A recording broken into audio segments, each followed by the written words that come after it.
In this lecture also we will continue our discussion on magnetic ceramics. Earlier we have considered general properties of magnetic phenomena, many different types of magnetic materials. We have also discussed briefly about the ferromagnetic ordering, antiferromagnetic ordering as well as ferrimagnetic ordering. Today we will start with our discussion on hysteresis loop, which we have discussed briefly in the previous lecture. This was already shown and presented. So, we have a hysteresis loop both in ferrimagnetic as well as ferromagnetic materials, and the details or the basic reason is that we have a spontaneous polarization both in ferromagnetic and ferrimagnetic ordering, and the in absence of any external magnetic field H, the magnetic induction or polarization is 0, and as we increase the magnetic field it increases non-linearly with increasing field. The initial permittivity permeability is here, that is the slope of the initial curve, and that is the mu I, the initial permeability, and then of course it follows a non-linear behavior and finally it reaches a saturation magnetization or the maximum polarization. And as we know, as we have seen in case of dielectric material, ferroelectric material in particular, this behavior comes from the domain structure. We have a large number of spontaneous magnetic moments and their order forming a domain structure. We will discuss what is exactly the domain. Briefly it has been shown here. These are the 4 domains here having the orientation of the magnetic moments in different directions. So, statistically we have a 0 magnetic polarization, even though in the microscopic scale we have some net magnetic polarization. And as we apply the electric magnetic field, the domain starts moving, the domain wall starts migrating in such a way that all the magnetic moments slowly try to align themselves with the direction of the magnetic field that is in this direction. So, more and more domains follow this particular orientation, or in other words the domains with favorable orientation tries to grow at the expense of favorably oriented domains. So, at the end the saturation magnetization or saturation polarization to a kind of single domain with the orientation of the magnetic moment in parallel with the magnetic field. So, that is how the microstructure changes from a large number of domains, then one or few domains grow at the expense of the other, and finally we have only a kind of single domain. And you have explained earlier, once we reduce the magnetic field, then this domain structure more or less continues to stay there until and unless we apply a negative bias or negative field, so that to neutralize this structural change or domain structure change. So, that is why you do not the reverse curve do not follow the same curve as in the forward direction, but the reverse curve is different, and you have remnant magnetization as well as coercive field, which we have discussed earlier.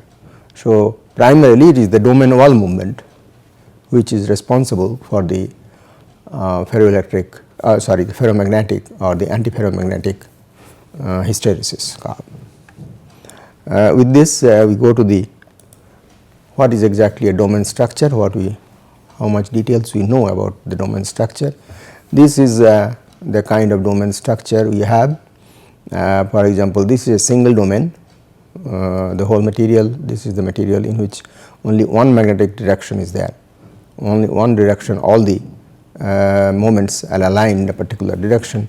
So, it is a single domain material, and the magnetic lines of force goes outside the volume of the sample or the volume of the solid. So, ultimately it emanates from the north pole, goes to the south pole, or and this way, since there is the magnetic lines of force cannot go or cannot be neutralized here, it goes outside.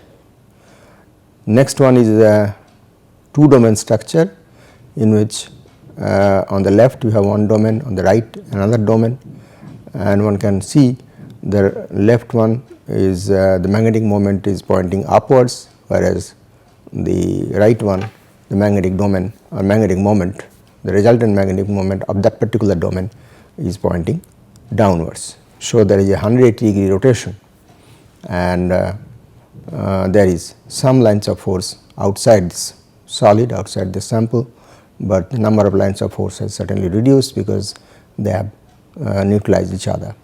A part of it has been neutralized each other. So, this is a what we call is a domain wall. This is a boundary between the two domains, and that is called the domain wall, and also known as the block walls. This block walls. Okay. So, this since across the boundary there is a 180-degree change in the orientation of the magnetic field, not the magnetization or magnetic moment of this material, then this becomes your 180-degree domain. That is how it is designated, like that, in a 180-degree domain wall. In the next structure we have 4 domains, and that is a very typical domain wall structure, where you have 2 domains side by side, and then there are 2 other domains comes in, one at the top and one at the bottom, and one can see the orientation of the magnetic moment here is horizontal or perpendicular to the 2 domains we had earlier. So, this is perpendicular in this direction from left to right, and here it is right to left. Okay. So, this is one domain and this is another domain. So, in all about 4 domains having orthogonal orientation between each other, and that is a very typical domain structure in a rectangular piece of magnet or magnetic material. This boundary is however different. This is 90-degree boundary or domain wall, because across this the orientation is at 90 degree to each other. Orientation of the dipoles or orientation of magnetization is 90 degree to each other. So, these 4 walls 1, 2, 3 and 4, all these are 90-degree domain walls, whereas the middle one, the vertical line, is actually 180-degree domain wall. This is also possible. More and more domain walls can be formed depending on it want to release the internal stress and internal energy. So, depending on that, each single domain can be subdivided into a large number of domains, and there are more number of 180-degree domains now, and you have more number of both 180-degree and 90-degree domains are possible. So, this is how the domains multiply depending on the structure, depending on the situation, depending on the field and its history. Now, these domain walls, although we are talking about a changeover from one direction, one orientation to the another orientation, but this domain wall is a finite thickness, okay, like this. This is a particular wall, 100-degree domain wall. On this side, right side, you have magnetic moments are oriented upwards, whereas on the left the magnetic moments are oriented downwards. So, there is a changeover from upward trend to the downward trend, and so it is a 180-degree domain wall. But if you look at the cross section or the width of this domain, they has a finite width. This domain wall has a finite width, and this dW is the width of this domain wall, and particularly for cobalt, a ferromagnetic material, the width is about 60 nanometers. Okay, it is around 600 angstroms. So, one can see that there is about 250 atomic distances or interatomic spacing. So, there are more number of, so there is a gradual changeover, one can see here. This is completely downwards, then there is some amount of change, and then it is almost horizontal here, then it rotates still further, and finally on this plane it is perfectly parallel or opposite to each other. So, there is a gradual changeover of the domain of the magnetic moments across this domain or within this thickness of the domain. So, it is suddenly, it is not a sudden change, but it is a gradual change, and the thickness depends on many different parameters, many extrinsic parameters, and also the crystal structures, the lattice parameters, and of course, the kind of magnetizing ions it has. So, these are the two things one must understand, that we have domains in a ferromagnetic, or same thing happens in ferrimagnetic also, and there is a domain wall. They can be designated as 180 degree, 90 degree or 45 degree angles, and domain wall, there is a concept of domain wall, so that there is a finite thickness within which this changeover takes place in a gradual manner. So, that is all about the domain wall. We have also seen that while you are plotting the hysteresis loop or hysteresis curve by applying electric field, applying a magnetic field, slowly the domain wall moves. For example, if you are starting with this, a combination of 4 domains, it is changing, taking into consideration that the applied field is in this direction. So, whichever is preferred orientation, so that will grow. So, you can see this has grown, this has further grown, whereas the other 3 are slowly disappearing, or the size of those domains or area of the domains are reducing, whereas the other area is increasing. So, it is not that a completely new domains are generally created, but the existing domains, some of them grow at the expense of the others depending on their original orientation. So, that is how, so it is a kind of nucleation and growth phenomena. So, whichever is preferred orientation will grow, and which were not preferably oriented, they will slowly dissolve or disappear. So, that is the concept of a domain growth with increasing magnetic field. Now, while the domains are moving in their path of the movement, they may encounter different kind of defects.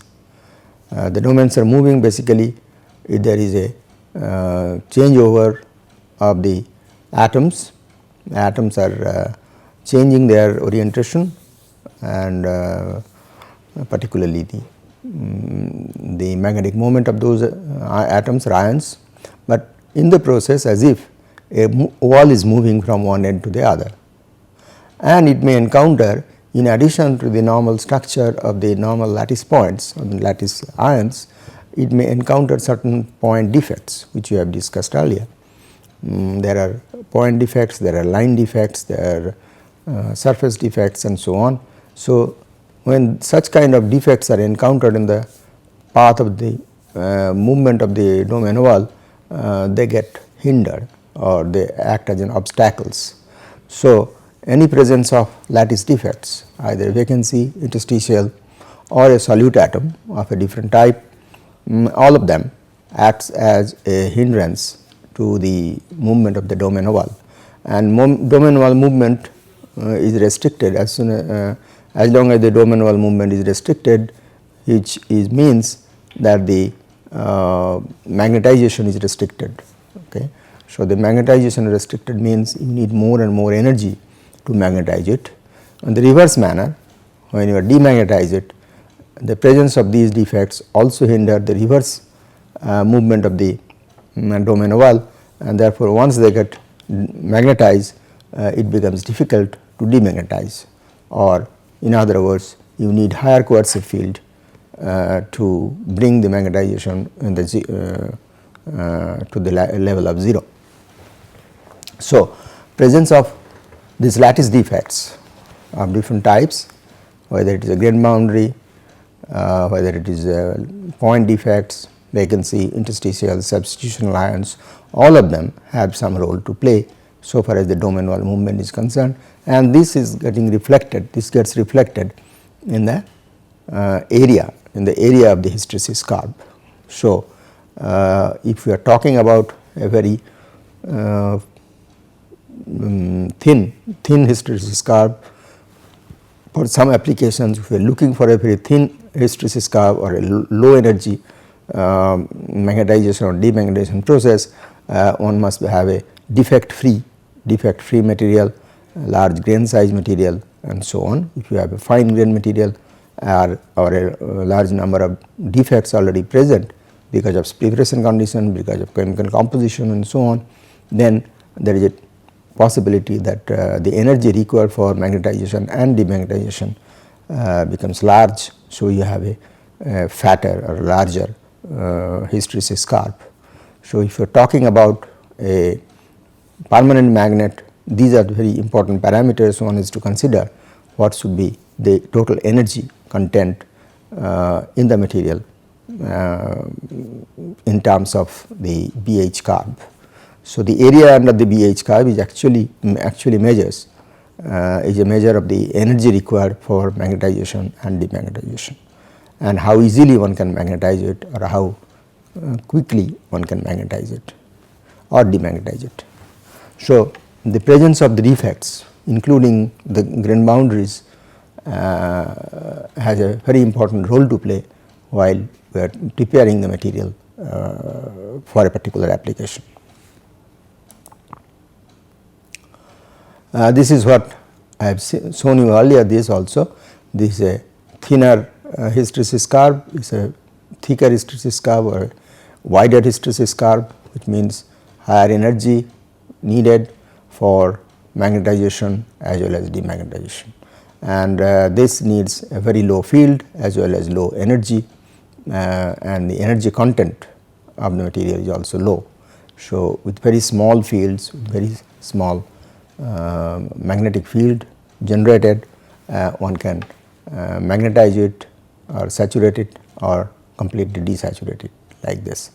So, this kind of curve is very important for soft ferrite or soft magnetic materials, and these are actually hard magnetic materials. So, basically there are two types of magnetic materials. One is designated as soft magnetic materials like this, having the hysteresis curve of this nature, whereas the hard magnetic materials should have a hysteresis curve of this type. Well, with this background we come to a group of ceramic materials which are actually very important from the industrial point of view or the technical application point of view, and these are known as ferrites. Okay, these are anti-ferromagnetic materials. So, they are not metals, they are compounds, and they are all regarded as ceramic materials. They have all the other properties like ceramics because they are basically mixed oxides. There are three different type of ferrites, basically ceramic magnetic materials, and the characteristics are all of them contain Fe2O3, and that's why the name has been given as ferrites. So, Fe2O3 is one of the major components or the constituents of all the compounds of ceramic magnets. Most of them 90% of them contains Fe2O3. There will be some others, but most of them have Fe2O3. They crystallize in a number of structures. If you talk about ferrites, there are three major structure types in which these ferrites are present are available. These are inverse spinel. First of all, inverse spinel. Spinel is the most common of the ferrite structures, and earlier we have seen while discussing with the crystal structure, we had two different spinel forms. We will discuss a little bit more about that just now within a few minutes.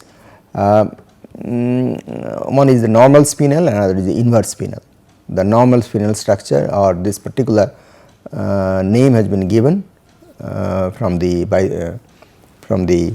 mineralogy, the name of the mineral, that is MgAl2O4, magnesium aluminate, whose mineralogical name is spinel, and it forms a structure types. So, any material, any mixed oxide which crystallizes in this particular form, it is called spinel, and there are normal spinel, the magnesium aluminate is actually a normal spinel, whereas all the ferrites are actually inverse spinel. We will tell you what exactly it means. Then the second group is garnets. This is also another compound, again mixed oxide. I will tell you what is that. And then magnetoplumbites. So, there are three different crystal types in which the ferrites are available. All of them have the very important or strong magnetic property or magnetization. Spinel, the general formula is MEO Fe2O3. Okay, MEO Fe2O3. Sometimes it is also called AoB2O3, but the ferrites, when you are talking about ferrites, B2O3 is invariably Fe2O3. So, it is MEO Fe2O3, Me a transition metal oxide, normally another transition metal oxide. Iron is one transition metal oxide, and Me is also another transition metal oxide. So, the combination of two transition metal oxides, one divalent and another trivalent, forms the spinel structure. Garnet, it is also a very important group of magnetic ceramics. This general formula is 3Me2O3, a trivalent oxide, and also another trivalent oxide, but Fe2O3 is again common. This is also Fe2O3 in spinel or spinel ferrites, and garnet ferrites also has Fe2O3, but the ratio is different. It is 3:5. So, Me2O3 in this case, this trivalent oxide Me is not a transition metal, it is a rare earth, it is another group of compounds which has some amount of similarity with the transition metal so far as the electronic structures is concerned. Me is actually a rare earth metal, or Me2O3 is a rare earth metal oxide. So, the alternate formula one sometimes write Me3 Fe5O12. Okay, Me3 Fe5O12, it is the same thing which has been written here, only thing it is here is total oxygen is 9 into 15 24, here it is only 12. So, half of the molecular formula here. So, this is the two ways of expressing the garnet structure. We will discuss a little bit more about that. And the third group of the ferrite, which is also very important from the practical point of view or industrial point of view, is magnetoplumbite, and the general formula here is MEO6Fe2O3. So, the formulas are different, the ratio of Fe2O3 to other oxides are different. Here it is 1:1, here it is 3:5, and here it is 1:6. So, MEO in this case is not a transition metal or rare earth, it is actually a divalent metal from the group 2, and like barium oxide, calcium oxide, copper oxide, strontium oxide. So, either BaO, CaO or SRO. So, this is what we call the magnetoplumbite structure, and because of this ratio 1:6, sometimes it is also designated as hexaferrites. Ferrites, of course, there is another reason also, because it has a hexagonal structure. These two have a cubic structure, these two have a cubic structure and this also has a hexagonal structure. Well, to give you little more information about the ferrites, the spinel ferrites are isostructural with the naturally occurring spinel, which I have mentioned just now, Mg spinel, which is the MgAl2O4, and conform to general formula Ab2O4. Relatively large oxygen ions for this spinel ferrites are arranged in cubic closed packing with octahedral and tetrahedral interstitial sites occupied by the transition metal ions. Okay. So, the divalent transition metal ions occupies some of these sites. We look at the structure little more closely. And the garnet structure, the rare earth in the rare earth, yttrium are one of the major the important components or the members of this garnet family is yttrium iron garnet, okay, where rare earth is yttrium, iron is anyway there, Fe2O3, and then it is called yttrium iron garnet or YIG, is prototypical of the rare earth ferromagnetic insulators. So, it is a rare earth ferrimagnetic insulators, not ferromagnetic insulators, and yttrium is a rare earth cation, and it can also be replaced by other cations, like one of the other members is gadolinium, Gd, gadolinium iron garnet. Looking at the structure of ferrites, this is the representation of the structure of the ferrites, spinel, particularly the spinel structures. The spinel, as I mentioned, it is Ab2O3, Ab2O4 structure, and in which oxygen forms the closed packed cubic structure. In any closed packed cubic structure, you have two different interstitial sites. One is the tetrahedral site like this, having 4-fold coordination, and other is the 6-fold coordination, the octahedral site. So, here also you have octahedral sites as well as tetrahedral sites, and the two cations A and B have their preference of going to one of the particular interstitial sites. So, in a direct spinel structure, all the A cations goes to the tetrahedral sites.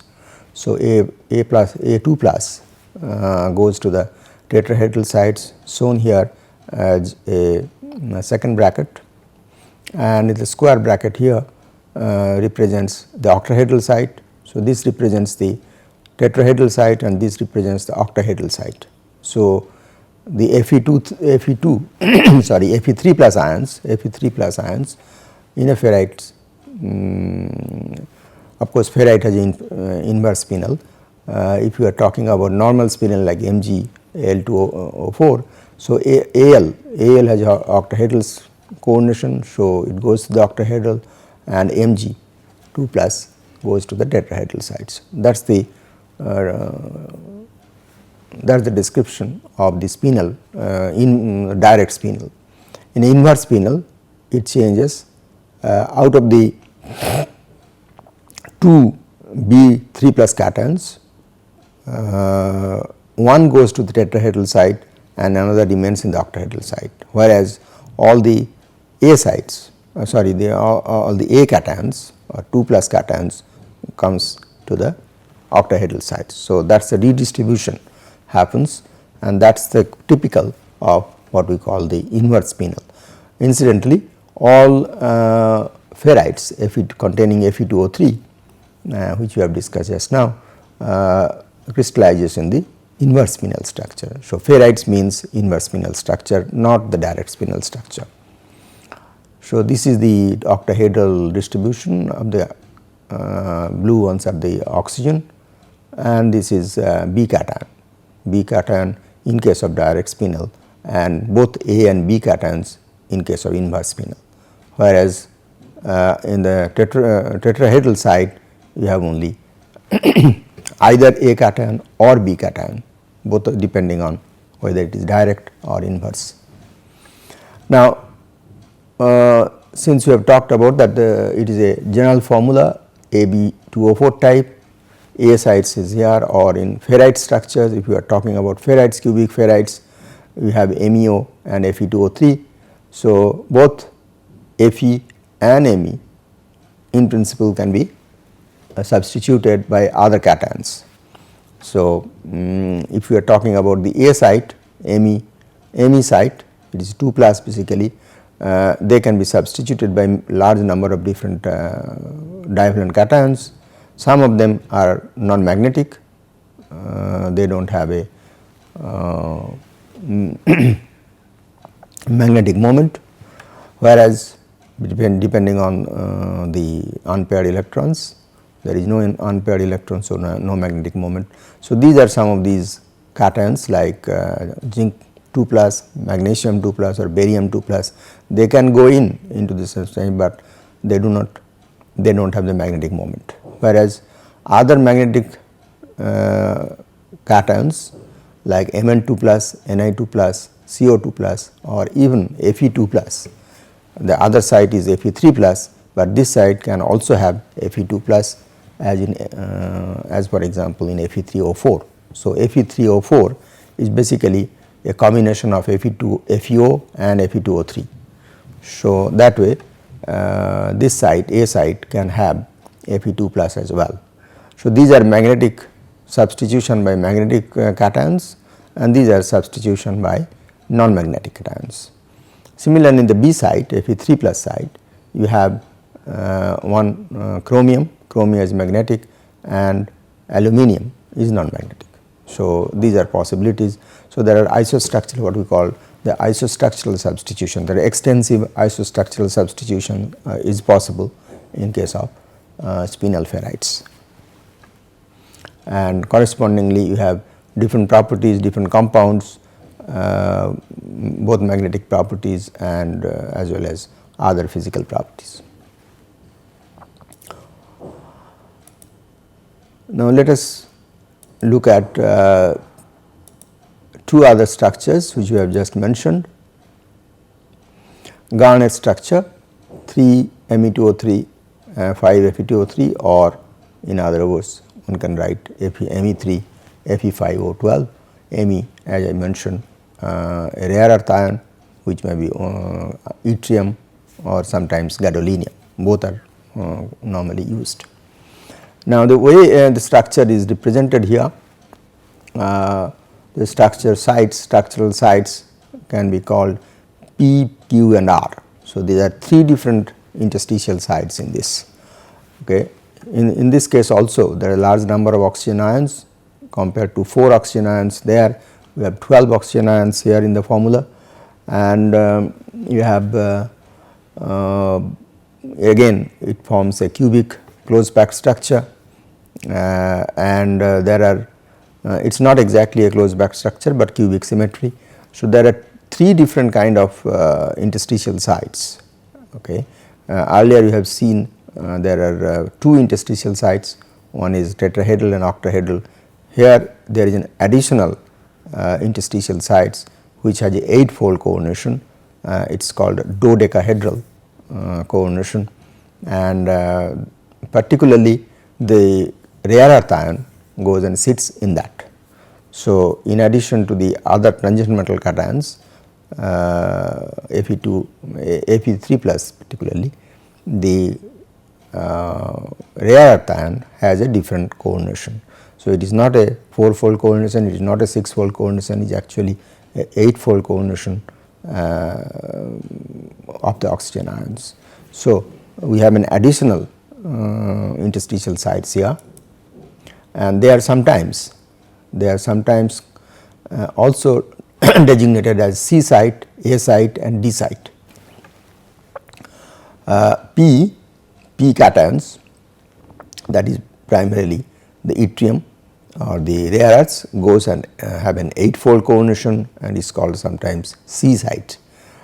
Q is an octahedral coordination, and the iron ions go and sits there, 6-fold coordination, and R is the tetrahedral coordination or with 4-fold. So, these are also designated as sites.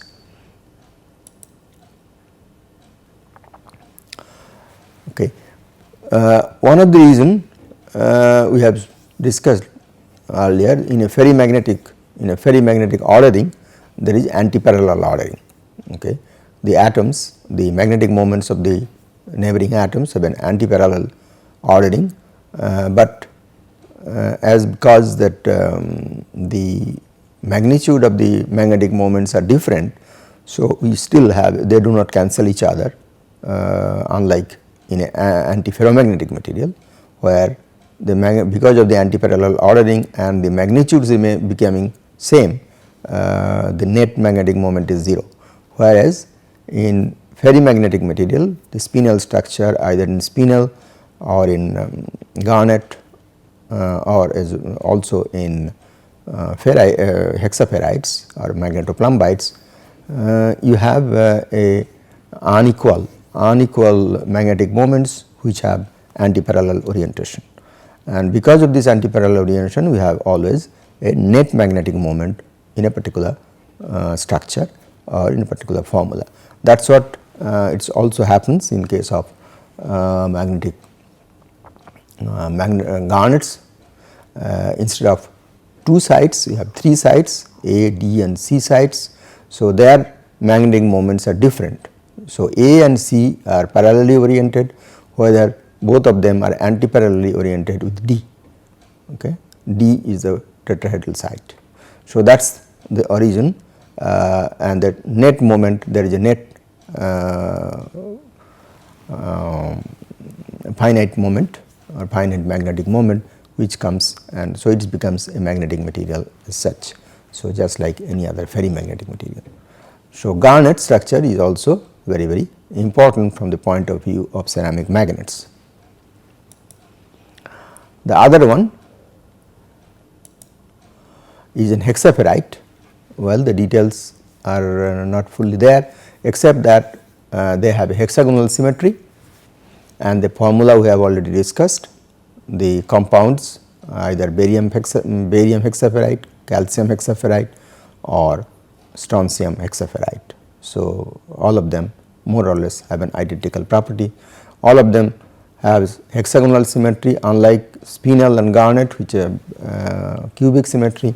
Here is an hexagonal symmetry, and all spins are parallel in any particular basal plane. So, when you are talking about a hexagonal structure, it is basically a kind of layered structure, AB packing, and you have basal planes which are actually perpendicular to the C axis, or it is actually AB plane. So, AB planes are not normally called the basal planes. So, in all these planes, basal planes, the magnetic moments are parallelly oriented. However, neighboring basal planes will have different cations, and they have different magnetic moments and also antiparallelly oriented. So, unlike in spinel and garnets, each individual ions are antiparallelly oriented. Here each individual planes are antiparallelly oriented. So, one particular plane is having a parallel orientation, all of them are directed in the same direction, or the magnetic moments of all the atoms, all the ions are directed in the same direction, whereas the neighboring planes have a different orientation. So, it is a antiparallel orientation, but of a slightly different nature. All that is what it is mentioned, all spins are parallel in any particular basal plane. The spins in the neighboring plane are also parallel, but in opposite direction. So, the antiparallel ordering is of a slightly different nature. And because of the hexagonal symmetry, in this case it is not a cubic symmetry. So, it is highly anisotropic, the properties are highly anisotropic, and C axis is the preferred direction of orientation. So, if all the magnetic moments are oriented along the C axis of the crystal, it becomes very difficult to realign it to other directions, and because of this anisotropic property, these hexaferrites or magnetoplumbites have a high or very large hysteresis loop, and therefore, mostly they are used as permanent magnets. Okay. They are not soft magnets or soft ferrites, they are primarily permanent magnets or hard ferrites. So, all hard ferrites or permanent, whenever we talk about permanent magnets of the permanent ceramic magnets, we invariably talk about the hexaferrites or magnetoplumbite structures. So, since they have a very preferred orientation or anisotropic property, the microstructure is also very important. So, microstructure is another very important property to be controlled to have the desired property of these materials. Well, with this discussion, let me go through look at there is a simple way to calculate what should be the saturation magnetization of a spinel ferrite. Particularly for spinel ferrite, I am taking only one example here. How to calculate the saturation magnetization, what will be the maximum when all of them, all the domains are oriented in a particular direction, what will be the maximum polarization we expect or magnetic flux density one can expect. That depends on the individual magnetic moments. So, this is what one can find out. MNO, let us say we are taking an example of MNO Fe2O3. We can write the formula in this fashion, considering the sites where these particular ions are sitting, whether it is the tetrahedral or octahedral. So, outside this square bracket, this means it is the tetrahedral site, and inside the square bracket means the octahedral sites. So, the octahedral sites, and keeping in mind that it is an inverse spinel, so there is a redistribution, half of the Fe2, the B site, half of the Fe2 is in octahedral, half of the other half is in the tetrahedral site, and all the A atoms are in the octahedral sites. So, that is the description of how these ions are distributed between the two different interstitial sites. Then one can write theoretical magnetic moments of these ions is this has already been discussed earlier, and there is a list here. You can see from the Hund's rule, one can find out, not this one, sorry, this one, yeah. So, the different cations have different number of d electrons, unpaired 3d electrons, and accordingly to Hund's rule there are number of unpaired electrons actually give rise to the magnetic moment. So, one has to find out what will be the unpaired electrons here. Up to 5, this will be the same as the total number of electrons, whereas from this side once it is 6, it actually become 4. Okay. The unpaired electron becomes 4. So, accordingly you have a list of calculated magnetic moments in terms of the Bohr magneton. How many Bohr magnetons will be there? This expression also have been introduced to you earlier. So, with this Fe3 plus has 5.92 Bohr magneton. Okay, Fe3 plus is 5. This is actually D5 ion. Okay, there are 5 unpaired electrons. Okay, so since it is D5, is a 5 unpaired electrons, and this manganese 2 plus also has 5 unpaired electrons. Okay, here it is manganese 2 plus and Fe3 plus, both of them are D5 electrons, and since D5 according to Hund's rule there will be 5 unpaired electrons. all of them are actually unpaired.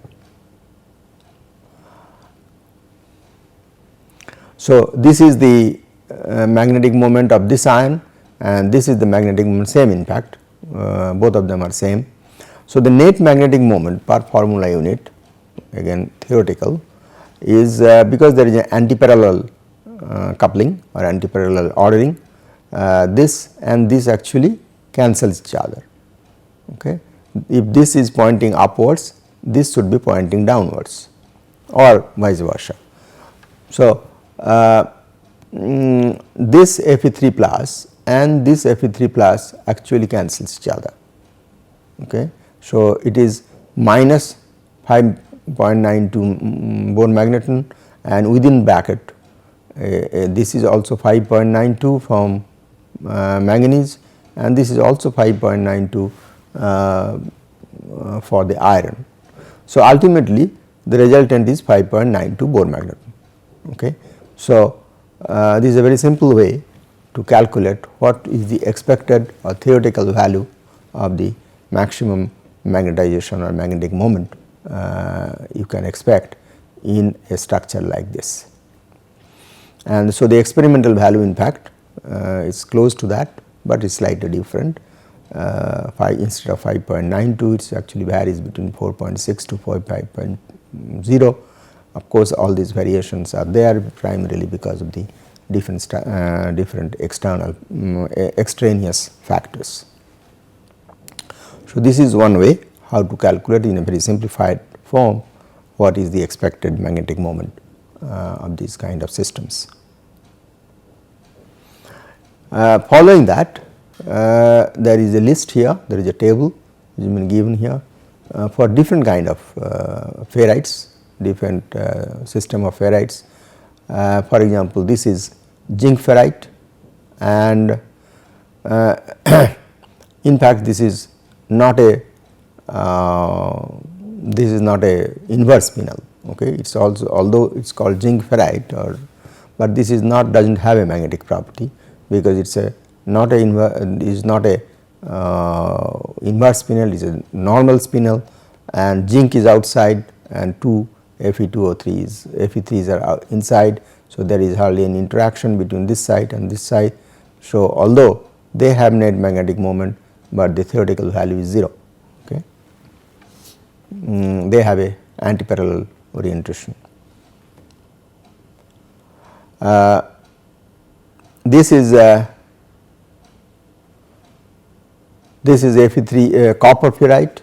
Okay, this is copper ferrite and it is the copper ions magnetization which is reflected in the overall magnetization property or magnetic moment. So, whatever is the copper ions magnetic moment, that is the overall magnetic moment of that particular compound.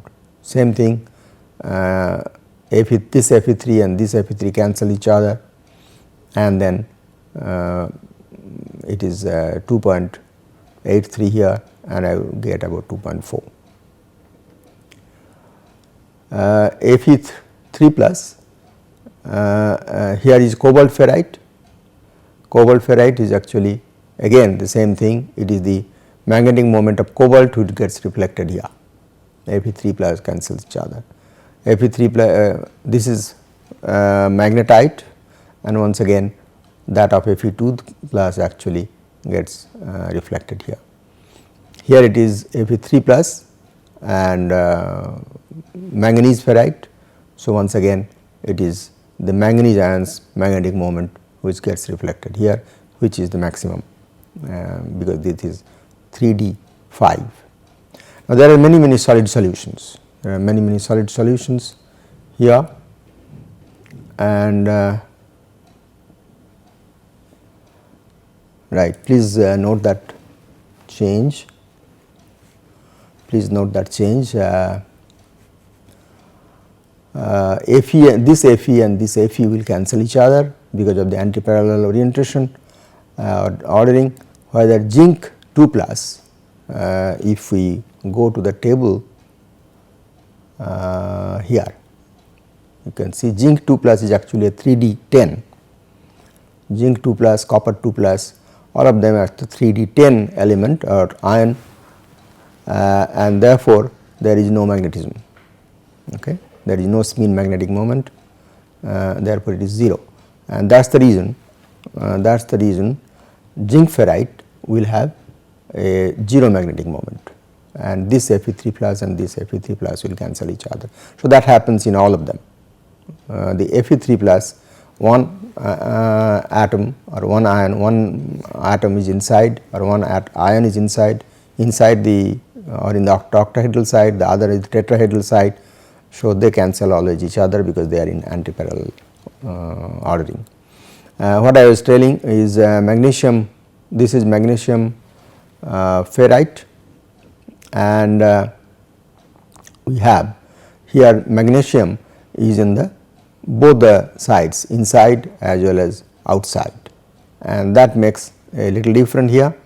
You can see once you add magnesium into the, so most of it actually goes inside, but part of it is there outside in the sense in the tetrahedral side. So, magnesium gets distributed between tetrahedral and octahedral sides, and as a result iron also gets redistributed between the octahedral sides and tetrahedral sides. Okay. So, which was 1:1 distribution, now it has become 0.9 and 1. So, because of the magnesium substitution, and then as a result you have a net magnetization which is of the order of 1.73, but the actual value, experimental value, is about 1.10.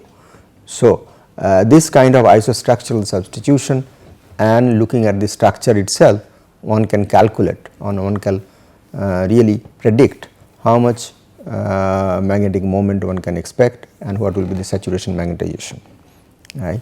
So, for all ferrite is the structure which is important, and this kind of simple consideration gives you the magnetic moment of the overall material.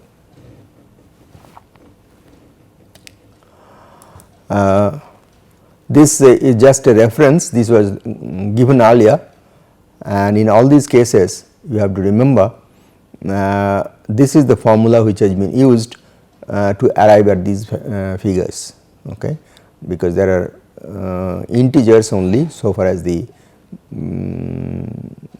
number of electrons are concerned, but only when you use this formula the integers are different, it is no longer integer and some fractions comes up.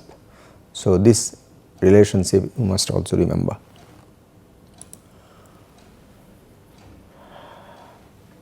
Well, we are talking about the calculation of the magnetic moment of different structures, particularly the spinel structure we have already considered. Here is some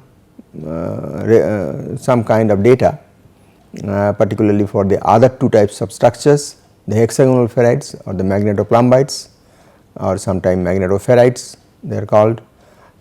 So, barium hexaferrite the experimental value, it is difficult to calculate here. Spinel, it is not as easy in case of spinel structure. Spinel structure it is relatively easy to calculate, whereas magnetoplumbite structure it is not so easy so far from the consideration of the crystal structure point of view, but the experimental values are here. It is BaO Fe2O3 and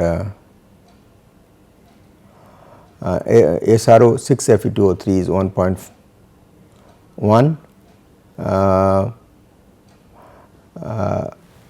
Once again there is some problem, this should be garnet, okay, I will change them. These are actually garnet structures. So, the distribution of Ig as we have mentioned earlier, this is in the dodecahedral site, and this is this is ABC kind of structures. I will discuss them later on maybe Okay. So, the garnets, these are all garnet structures, and then we have some binary oxides. Some binary oxides also has some magnetic properties, particularly one important thing is about chromium oxide. Chromium oxide is extensively used for tape recording and so on. So, they have also some magnetic properties. I think we will discuss them little details in the next lecture. Thank you for your attention.